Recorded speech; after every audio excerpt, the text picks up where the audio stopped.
नमस्कार दोस्तों, स्वागत है आपका आपके अपने यूट्यूब चैनल एचआर क्लासरूम में। दोस्तों, हम पिछले काफ़ी सब्जेक्ट के अतिलघु उत्तरीय प्रश्न कर चुके हैं। इसी क्रम में आज हम साइंस के अतिलघु उत्तरीय प्रश्न करने जा रहे हैं।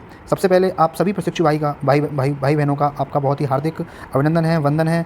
और प्लीज़, अगर आपको मेरा ये सेशन अच्छा लगता है तो प्लीज़ चैनल को बिना सब्सक्राइब किए नहीं आएँ, क्योंकि इससे मुझे बहुत मोटिवेशन मिलेगा और मैं आपके लिए इसी तरह की वीडियो लाता रहूँगा। चलिए शुरू करते हैं आज का सेशन। पहला प्रश्न है, परमाणु किसे कहते हैं? उत्तर है, परमाणु तत्व का वह छोटे से छोटा भाग होता है जो किसी भी रासायनिक अभिक्रिया में भाग ले सकता है परंतु स्वतंत्र अवस्था में नहीं रह सकता है। प्रश्न संख्या 2, चौड़ी, मोटी तथा कटीली संरचना वाले मरूदबिद पौधे का एक नाम लिखिए। उत्तर है आपका नागफनी। प्रश्न संख्या 3, घर्षण बल को कम करने के उपाय बताइए। उत्तर है मशीनों के कलपुर्जों को घिसने एवं टूटने से बचाने हेतु उनके संपर्क तल के मध्य स्नेहक तेल या ग्रीस लगाकर उनके घर्षण बल को कम किया जाता है। आपका चौथा प्रश्न है, पुष्प के मादा अंग का नाम लिखिए। उत्तर है आपका जायांग। पांचवा प्रश्न, सजीव का एक लक्षण लिखिए। तो सजीव में सभी प्रकार की क्रियाएं होती हैं, जैसे श्वसन, पोषण, उत्सर्जन इत्यादि। छठवां प्रश्न है, शाकाहारी तथा मांसाहारी जंतुओं के दो दो नाम लिखिए। शाकाहारी में आपका बकरी और खरगोश, मांसाहारी में शेर और चीता। प्रश्न संख्या 7, पदार्थ की कितनी भौतिक अवस्थाएं होती हैं? उत्तर है 3 प्रकार की अवस्थाएं होती हैं, ठोस, द्रव और गैस। 8वां है, समय का मानक मात्रक क्या है? तो समय का मानक मात्रक क्या होता है? आपका सेकंड होता है। 9वां प्रश्न है, जंतुओं एवं पौधों में अंतर स्पष्ट कीजिए। जंतुओं एवं पौधों में अंतर नंबर 1 है, पौधों के ऊपर की वृद्धि होती है, ये काफ़ी ऊंचाई तक बड़े हो जाते हैं, जबकि जंतु कुछ ऊंचाई तक ही बड़े होते हैं। दूसरा अंतर है आपका, पौधों और जंतुओं में संवेदना शक्ति होती है, जीवों में संवेदना शक्ति अधिक होती है, ये उनको प्रकट कर सकते हैं, जबकि पौधे अपनी संवेदना शक्ति को प्रकट नहीं कर पाते हैं। अगला है तीसरा अंतर, पौधे प्रकाश की उपस्थिति में ही बढ़ते हैं, जबकि जीव की वृद्धि हेतु प्रकाश की आवश्यकता नहीं पड़ती है। 10वां प्रश्न है, दूध किस प्रकार का मिश्रण है? तो दूध क्या है? एक समांगी मिश्रण है। 11वां प्रश्न है, पत्तियों का मुख्य कार्य लिखिए। उत्तर है पत्तियों का मुख्य कार्य क्या है? प्रकाश संश्लेषण की क्रिया करना। 12वां प्रश्न है, विद्युतीय बल किसे कहते हैं? उत्तर है विद्युतीय बल के कारण जब चीज़ें किसी और आकर्षित होने लगती हैं तो उसे विद्युतीय बल कहते हैं। जैसे प्लास्टिक के स्केल को सूखे कागज़ से रगड़कर टुकड़ों के पास ले जाया जाए तो कागज़ के टुकड़े प्लास्टिक के स्केल की ओर आकर्षित होने लगते हैं, ऐसा विद्युतीय बल के कारण होता है। प्रश्न संख्या आपका 13, मछली के जल में रहने के लिए कौन कौन से अनुकूलन अंग सहायक होते हैं? तो पहला होता है धारा रेखित शरीर, दूसरा पंख और तीसरा आपके गलफड़े। 14वां प्रश्न है, कीटपक्षी पौधे की विशेषता तथा नाम लिखिए। उत्तर है कीटपक्षी पौधे दलदली भूमि में उगते हैं, इस कारण इन पौधों को नाइट्रोजन प्राप्त नहीं होती है, इसलिए ये प्रोटीन का निर्माण नहीं कर पाते और प्रोटीन की आवश्यकता को पूर्ण करने हेतु यह कीटों का पाचन करते हैं, जैसे ड्रोसेरा, घटपर्णी इत्यादि।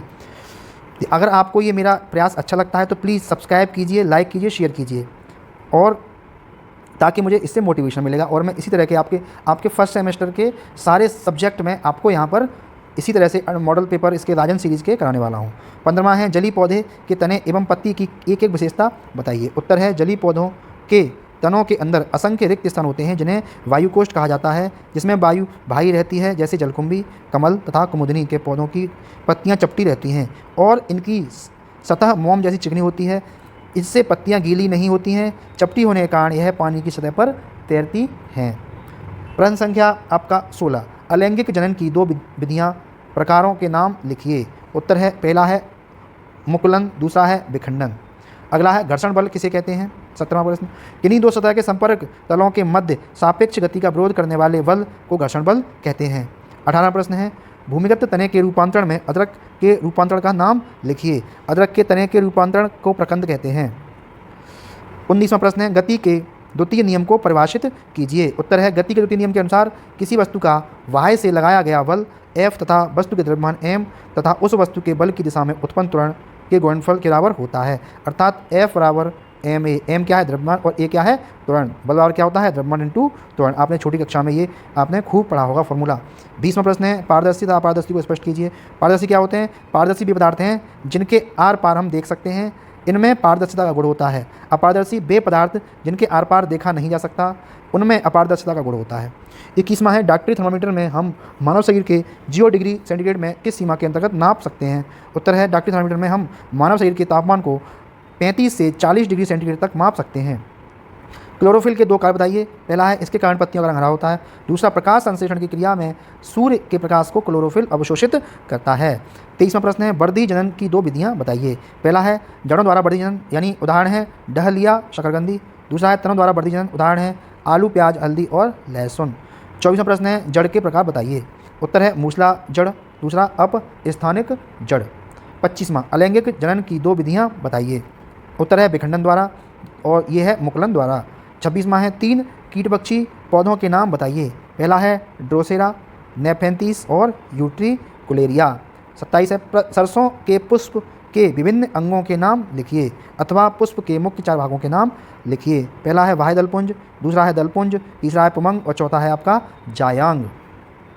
28वां प्रश्न है आपका भंगुर एवं अभंगुर पदार्थ किसे कहते हैं? प्रत्येक का उदाहरण दीजिए। उत्तर है भंगुर पदार्थ वे पदार्थ जिनमें शीघ्र ही चूर्ण बन जाने का गुण होता है, उसे क्या कहलाता है? भंगुर पदार्थ कहलाते हैं, जैसे कांच, कोयला आदि। अभंगुर पदार्थ कौन से होते हैं? वे पदार्थ जिनमें शीघ्र चूर्ण बनने का गुण विद्यमान नहीं होता है, अभंगुर पदार्थ कहलाते हैं। 29वां ऊर्ध्वपातन से क्या तात्पर्य है? ऊर्ध्वपातन वे सभी पदार्थ जो गर्म करने पर बिना द्रव के सीधे गैस में बदल जाते हैं ऊर्ध्वपातन कहते हैं, और यह क्रिया ऊर्ध्वपातन कहलाती है, जैसे नौशाधर, आयोडीन और कपूर। यानी इन पदार्थों में अगर तुम आग लगाओगे तो सीधे किस में बदलेंगे? ये आपके गैस में बदल जाएंगे। मूल मात्रक किसे कहते हैं? कोई 2 उदाहरण दीजिए। वे भौतिक राशियाँ जो पूर्णतः स्वतंत्र होती हैं मूल राशियाँ कहलाती हैं। इन मूल राशियों के लिए प्रयुक्त मात्रक मूल मात्रक कहलाते हैं। उदाहरण दूरी, समय, मूल राशियाँ तथा मीटर एवं सेकंड इसके मात्रक हैं। प्रश्न संख्या 31 जब कोई वस्तु अपनी माध्य स्थिति के दोनों ओर गति करती है तो इस गति को क्या कहते हैं? दोलन गति कहते हैं। 32 तल छठीकरण की प्रक्रिया समझाइए। द्रव्य में अवलेप ठोसों के मिश्रण से हल्के तथा भारी अवयवों को निथारना ही तल छठीकरण कहलाता है। 33 घूमते हुए लट्टू में किस प्रकार की गति होती है? घूमते हुए लट्टू में घूर्णन गति होती है। 34 हमारे शरीर में कितनी ज्ञानेंद्रियाँ पाई जाती हैं? 5 ज्ञानेंद्रियाँ पाई जाती हैं, आँख, नाक, कान, जीभ तथा त्वचा। सजीव एवं निर्जीव के बीच की कड़ी किसे कहा जाता है? तो उत्तर है आपका वायरस। पुष्प के नर अंग का नाम लिखिए। उत्तर है आपका पुंकेसर। ठोस पदार्थों की आकृति एवं आयतन कैसे होते हैं? तो इनके आकृति और आयतन कैसे होते हैं? निश्चित होते हैं। पत्तियों का रंग हरा क्यों होता है? पत्तियों का रंग हरा पर्णहरिम क्लोरोफिल के कारण होता है। प्रकाश संश्लेषण के प्रमुख उत्पाद कौन से हैं? एक है ग्लूकोज, दूसरा है आपका ऑक्सीजन। पौधों के कितने भाग होते हैं उसके नाम भी बताइए। 5 भाग होते हैं, जड़, तना, पत्ती, फूल और फल। परागकण में गुणसूत्रों की संख्या कितनी होती है? ड्रोसोफिला में 8 गुणसूत्र होते हैं, मक्का में 20, टमाटर में 24 तथा आलू के पौधे में 48 होते हैं।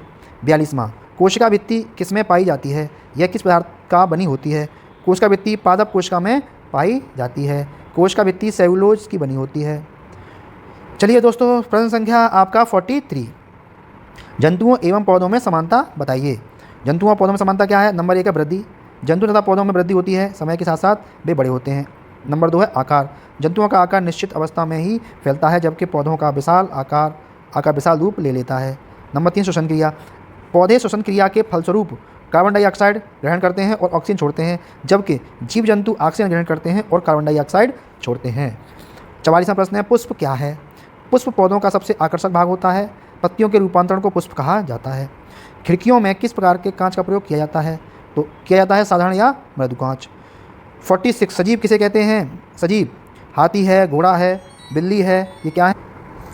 बंदर, मानव, पेड़ पौधे जब तक जीवित रहते हैं ये सजीव कहलाते हैं, क्योंकि इनमें वृद्धि, पोषण, श्वसन क्रिया, प्रजनन एवं निश्चित जीवन चक्र आदि जैसे कुछ सामान्य लक्षण पाए जाते हैं। 47 निर्जीव किसे कहते हैं?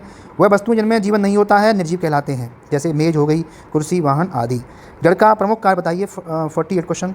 नंबर 1 है भूमि से जल तथा खनिज लवणों का अवशोषण करने का कार्य करती है। नंबर 2 है पौधों को भूमि में स्थिर रखती है।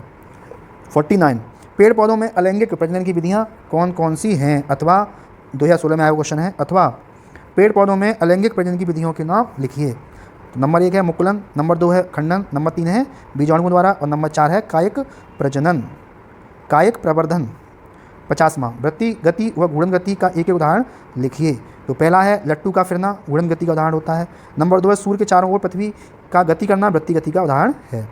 51, पौधों की पत्तियों में होने वाली प्रकाश संश्लेषण की क्रिया का समीकरण लिखिए। तो 6 CO2 + 12 H2O, सूर्य के प्रकाश में हरित लवण के लिए ये क्या होगा, ये होगा ग्लूकोज C6H12O6।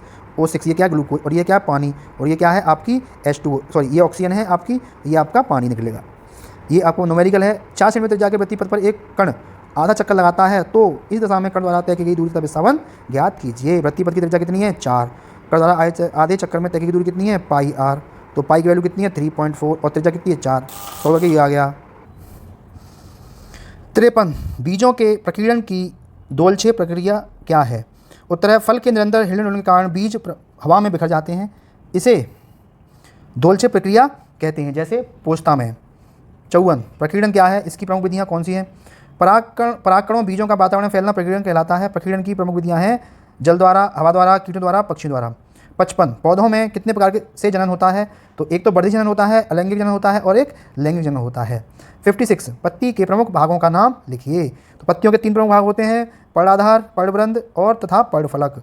57, माइक्रोमीटर, 1 माइक्रोमीटर में कितने पिकोमीटर होते हैं। तो 1 माइक्रोमीटर में 10⁻6 मीटर होते हैं, 1 पिकोमीटर में 10⁻12 मीटर होते हैं, 1 माइक्रोमीटर में 10⁻6 पिकोमीटर होते हैं, और 1 पिकोमीटर और कितने होते हैं, 10⁻12 मीटर।